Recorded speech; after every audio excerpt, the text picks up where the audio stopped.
Hello everyone, welcome back to my channel. फेरि पनि तपाईहरुलाई स्वागत छ हाम्रो मजेदार भिडियोमा हैन। यहाँ हेर्नुहोस् हामी बनाउँछौं झालमुरी। थुप्रो चिप्सहरु छ हैन दि। यहाँ छ करेन्ट पनि ल्याएको छु मी 2x यो पनि हाल्ने हो। मुरै छ, यहाँदेखि हरियो मटर सोया स्टिक, त्यसपछि छ यहाँ धेरै के हाल्नु पर्दैन। धनिया, यहाँ प्याज, मुला करेन्ट पनि ढिलो नगरिकन भिडियो तर्फ लागौँ होला हैन। मात्रै भनेकै दिलले त्यहाँ करेन्ट च्यातेर हाल्नु थाल्यो हो, झारझुर पारो। त्यसपछि त हाल्नु पनि थाल्यो। त्यसपछि हाल्दिने चाहिँ फेरि यसको मसला, त्यसपछि यसको तेल एकदम दामी फ्लेभर दिन्छ यसले चाहिँ। त्यसपछि हाल्दिने यसलाई पनि निच्चारी। त्यसपछि एकदम मेन कुरा मुरै, यसलाई पनि हाल्दिने सबै हो। यति मुरै हाल्दिएपछि आयो हाम्रो कटिङको काम। कटिङ तर्फ लाग्यो।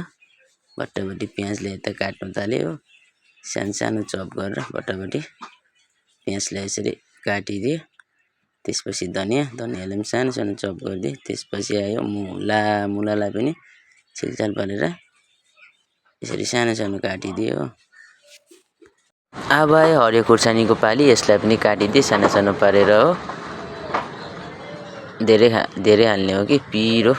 त्यसपछि रेडी भयो हाम्रो कटिङको सामान। त्यसपछि हाल्दिने ओम फट स्वाहा, यसलाई पनि मजाले प्याज धेरै हैन, हरियो खुर्सानी धेरै हाल्यो भने दामी। त्यसपछि हाले मैले लाल मिर्च पाउडर हैन, एकदम रातो स्पाइसी। यो चाहिँ सबै हाल्दिने हो, पिरो खाने हो कि। त्यसपछि हाल्ने हो हल्का फ्लेभरको लागि मैगी मसाला। त्यसपछि हाम्रो 2000 साल पुराना तेल हैन, यसलाई पनि मजाले हाल्ने हो। यसलाई हाल्यो, रङ्गत हेर्नु क्या जबरजस्त हैन। फेरि हल्का अजिनोमोटो तपाईहरुलाई मन पर्यो भने हाल्नु सक्नुहुन्छ, मन परेन भने नहाल्नुहोस् हैन। त्यसपछि हाल्ने कालो नुन है, काला नमक, यसलाई पनि हाल्दिने स्वाद अनुसार। सबै हालिसक्यो। अब यसलाई मोल्ने हैन मजाले सबैतिर हैन, यसको मसला लागोस्। हेर्नुस् हैन क्या दामी। तपाईहरु यसमा जलजिरा एड गर्न सक्नुहुन्छ, लिम्बु हैन। हामीले चाहिँ त्यो नहालेको, अलिक सर्दी खोकीवाला पेसेन्टहरु छ कि।